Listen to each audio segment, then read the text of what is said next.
Bueno, ariketatxo batzuk genituen zuzentzeko? Bai, ez da? Gaur zuzentuko dugu esan baten ariketa. Emma, egin duzu ariketa? Bai. Zer esan nahi du txapela makurtu gabe?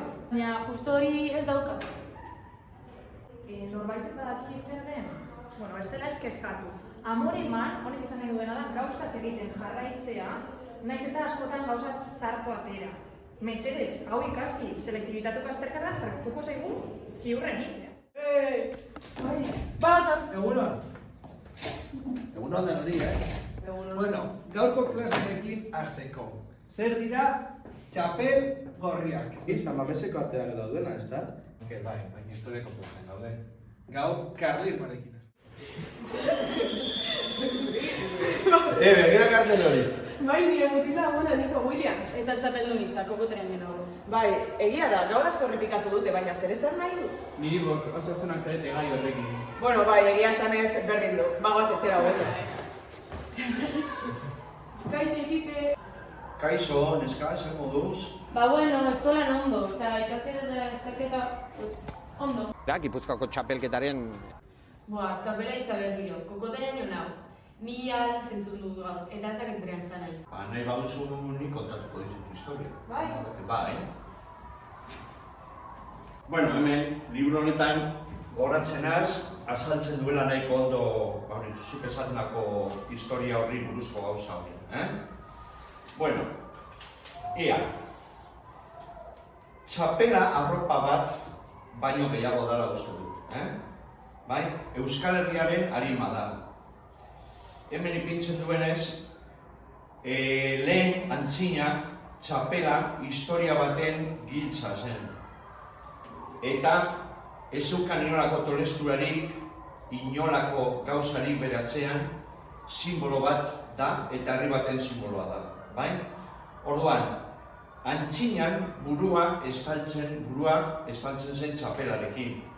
Baina hori zen apurtxo bat batu bat markatzen. Eta ez zuen ezer ikusi, ezen bakarrik erroparen simbologia baizik eta Euskal Arima horren esanahia ere bazeuka. Baina zein da bere historia? Argi dagoena da, antzinatik nekazariek eta abeltzainek erabiltzen zutela eguzkia egiten zuenean eta euria egiten zuenean estaltzeko. Eta gero besate batetik badago hitz bat kapela deitzen dela, kapela da sombrero. Gaztaniazko sombrero eta hortik omen dator txapela zen. Baina zerretik erabiltzen zituzte txapelak eta ez bezit motatako kapela? Txapela artilezkoa izanik oso erosoa, esan moldagaitza zen, ez da?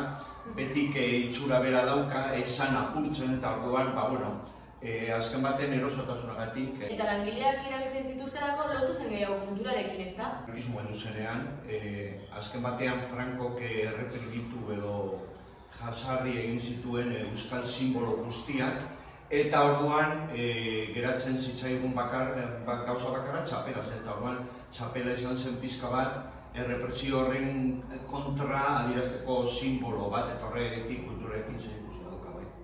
Batzuetan bana goztaman bezen eta ikusten dut pertsona asko txapelekin, zergaitik? Txapel hori simbolo bezala, euskal nazionalismoaren edo abertzaletasunaren simbolo bezala, edatu zen kiroletara, kontzertuetara, abestietara, eta azkenean edatu zen futbolera ere bai.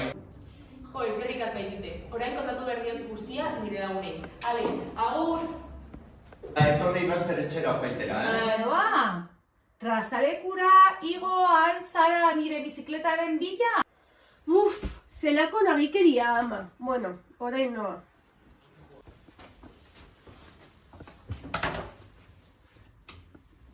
Baina zer da? Nira mama, txapela, zer? Txapela bat? Kontatuko diet nire lagunei oraintxe bertan. Kontatu behar dizuet gauza oso garrantzitsua. Kaixo.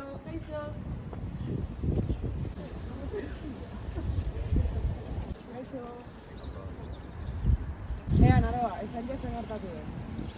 Zakiria bada joako naiz, Hori da, nire oean etxandan oso lasain nengoen. Begira zer aurkitu dudan. Hori ez da zura amona? Bai, begira. Eta txapela bat.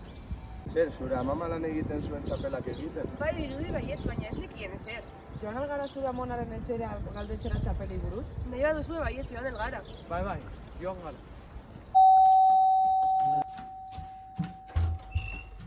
Kaixo, mama! Ai, kaixo, neska! Ai, mutin. Zergatik etorri zara? Zerbait behar duzu? Prestatuko dizue zerbait jateko? Ez, txapela buruz galdera batzuk egiteko etorri gara, mama. Saiatuko duzure galderak erantzuten. Kontatu aldiguzu nola zen lan egitea? Nire kopetako izerdia ez zen beroagatik bakarrik, gure bizitzaren pisuagatik baizik. Baina gutxik zekitena zen ehuntzen genituen txapelak, bakoitza gure indarrez beteta zegoela.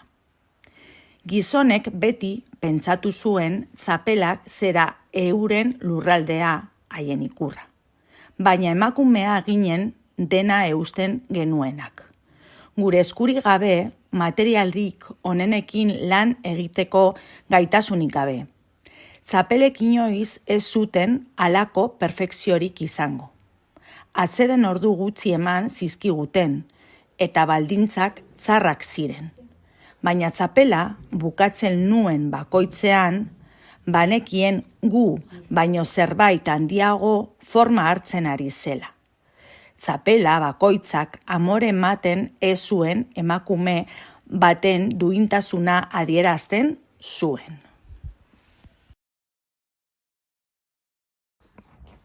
Ze pasada, eta non egin zenuten lan? La Enkartada fabrikan Balmasedan kokatuta dagoena. 1892an sortu zen. 100 urtez aktibo egon zen. Txapelak ziren produktu garrantzitsuenak, baina hainbat produktu egiten ziren Google jartzen du langile auzoa sortu zela fabrikaren inguruan, fabrikako langileentzat. Eta ere jartzen du 2007tik museo bat dela, museo industriala non ikusiak dira makinak, eraikinak eta euren lan egiteko egoera ezagutzeko. Wow, mama, ez nekien ezer. Badirudi txapelak Euskal Herrian historiako oso garrantzitsuak direla, ezta? Bai, maitea, gure sustraiak dira. Bueno, mama, informazio bilatzen jarraituko du, eskerrik asko. Zazpikaletan denda asko daude, joan azarete.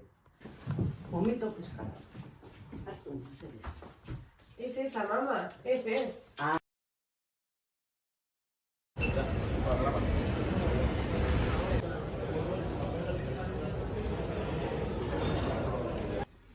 Kaixo, non gaude?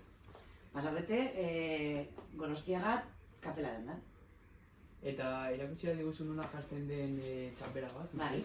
Bueno, gudeko guz, 5 txapela kalidad ezberdin. Bale? Bai. Eta, adibidez hau da, basikoa. Txapela maltza, hemen erabiltzen dana, 12 pulgada eta erdi, hori da, bere tamaina, ditugu handiagoak edo txikiagoak. Hori, normalean pertsonen arabera erabiltzen da. Orduen txapela, importantena da, beti pintea bardin. Orduan guk esaten dugu irakurtzen. Tartzen dozu hola, atzen barbirekin, puntan, sartu eta gero atara. Eta horrela, ez dela txapela bat bilbon.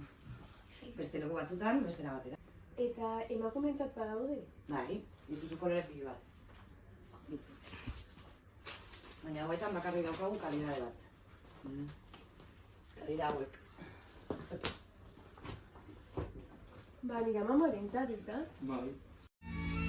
Ez pentsa soneko hutsa da ni, barne gatorra daukana,